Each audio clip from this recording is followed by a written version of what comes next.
Bu ovozni tanidingizmi? Bu tuz siziq. Doktorxonada bu siziq nimani bildiradi? U o'limni bildiradi. Endi man qarang. Biz hammamiz Allohdan doim nimani so'raymiz? Ey Rabbim, mening hayotim xotirjam bo'lsin, g'am tashvish bo'lmasin, qiyinchilik tugusin, hamma ish tub-tuz ravon bo'lsin. Biz amaliyotda bu orqali nimani so'rayotimiz bilamsiz? Biz dal heyliqi doktorxonadagi tuz siziqni, ya'ni o'limni so'rayotimiz. Chunki hayotlik degan faqat va faqatla dolqin bilan mavjud bo'lib turadi. Chiqish boyada tush bo'ladi. Kulki boyada yig'i bo'ladi. G'albi boyada ig'ir sinoqlar bo'ladi. Bugungi kunda millatimiz boshdan kechirayotgan bu dahshatlik azob, bu qorong'ulik, bu tigi ko'rinmas cho'kish bizning o'lganligimizdan derak bermaydi. Aksicha bu bizning texichi tirik ekanligimizning va yuragimizning texichi gup qilib soqayotganligining eng chong isbotidir. Agar dushman bizni haqiqiy yo'qotib o'tgan bo'lsa, agar biz tugab ketgan bo'lsak, tariximiz allaqachon hiliqi tuz siziqqa aylangan bo'ladi. Hamma yoqda jimjitlik bo'lgan bo'ladi. Ammo biz og'riqni his qilyapmiz, ko'yayotganligimizni ko'ryapmiz, demak biz tirik.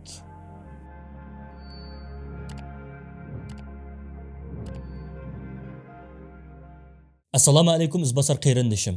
Dunyodagi narsalar besimga duch kelganda mana mushundoq 3 xil bo'ladi. Birinchisi nozuk. Masalan, buni aynak stakanga qarang.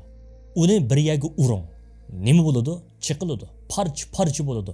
U besimdan o'lgidek qo'qidi. Ikkinchisi chidamliq. Masalan, buni so'lyovqacha. Uni yerga uring. U chiqilmaydi. Ammo o'zgarmaydi ham go'zallashmaydi.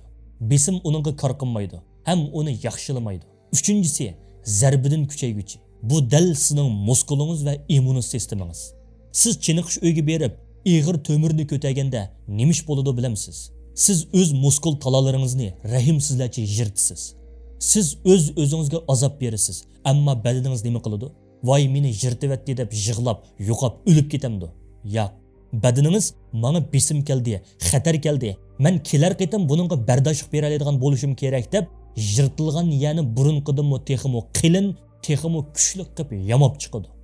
Natijada muskulingiz shu orqali cho'ngiydi. Izbosar qayrindishim, bizning millat aynak emas, chiqilib ketadigan. Biz so'lyovma emas, o'zgarmaydigan.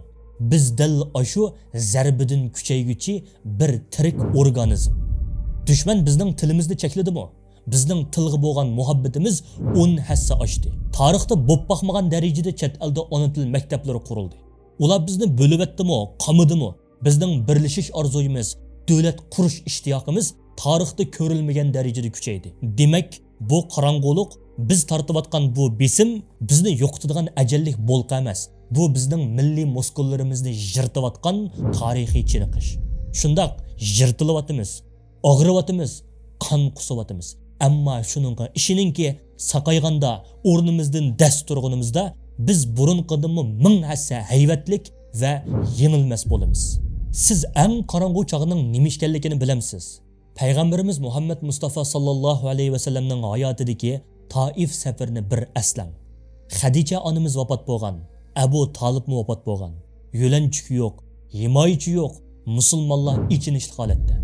Payg'ambarimiz faqat bir umid bilan yeni bir makon tepish uchun Taifga chiqdi.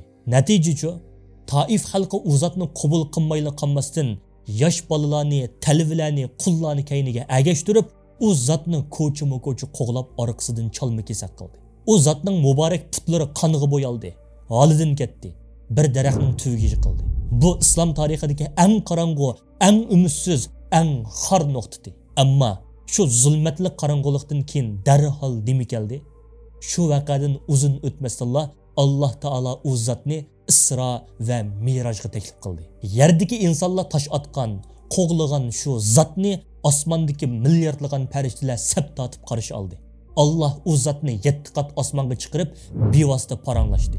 Qorong'ulik bilan yo'riqlikning orliqi mana shundoq yaqin. Taif, ya'ni yer yuzidagi eng cho'ng xo'rliq. Miroj, ya'ni osmondagi eng cho'ng martaba. Bu ikkisining orasida faqatli birlik qilchi siziq bor edi. U bo'lsa-mu bardoshlik. Bizning millatimizmi hozir dal o'zining Taif davrini boshdan kechiryapti. Biz dunyo tarafidan tashlanyapmiz. qansıravatımız, haqiqatan yalğız qaldık. Amma Allah'ның tarixiy qanuniyeti hargiz o'zgarmaydi. Kimki Taifning azobiga chidasa, Mirajning mukofotiga cho'qim erishadi. Bugungi bu xo'rliq ati bizga keladigan buyuk yuksilishning, bizning milliy mirojimizning muqaddamasidir. Faqatla shu qalliq oyoqlarimiz bilan umidvorlik bilan mengishni to'xtatib qo'ymasaqli bo'ldi. Bugundan boshlab azobga bo'lgan ko'z qarashingizni butunlay o'zgarting. Dushman bizga haqiqatan ig'ir zulm qilyapti. Ular o'z oldiga o'ylaydiki, biz Uyg'urlarga zahar beryapmiz, ular qirilib tugaydi, o'ladi. Halbuki ular bilmasdan dunyodagi eng cho'ng xatolikni o'tkazib, bizga vaksina uryapti. Vaksin degan nima? U ojizlatilgan mikrob. U badanga kirganda odamni qizitadi, og'ritadi, jondan to'yg'izadi. Ammo oqibatda badan shu mikrobni tonib oladi va uning qarshi immunit kuchi hosil qiladi. Shuningdan keyin haqiqiy ajalli kasal kasimi u badanni qat'iy yiqitolmaydi. Biz hozir qizyapmiz, azoblanyapmiz. Ammo dal mushu qonliq jarayonda bizning millatimizda yangi bir strategik immun sistemasi shakllanyapti. Biz kimning haqiqiy dushman, kimning saxta do'st ekanligini tonidik.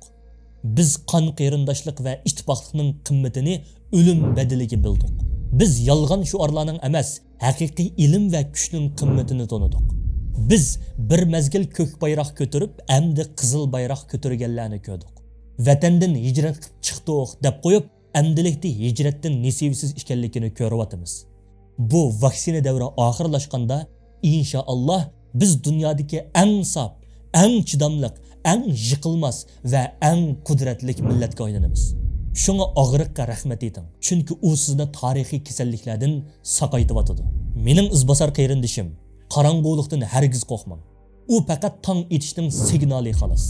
Bugungi sizning 23-topshiriqingiz. Ma'naviy qalqin. Fransiyalik buyuk faylasuf, natsistlarning o'lim lageridan qutulgan Viktor Frankl mundaq deydi. Yashash uchun sababi bor odam har qanday qiyinchilikqa bardoshlik bera oladi. Birinchi, hozirlik qo'lingizga qalam oling. Hozir siz tortayotgan, yuragingizni eziyotgan eng cho'ng azobni qog'ozga yozing. Masalan, oilam bilan ko'rishanmagini, ovozni anglamagani 7 yil bo'ldi.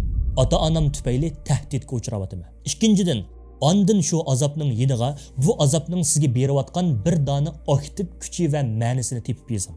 Masalan, bu ayrilish menga oilamning qadrini shundoq bildirib tunutib qo'ydiki, men kelgusida farzandlarimga dunyodagi eng yaxshi dada yoki ona bo'laman.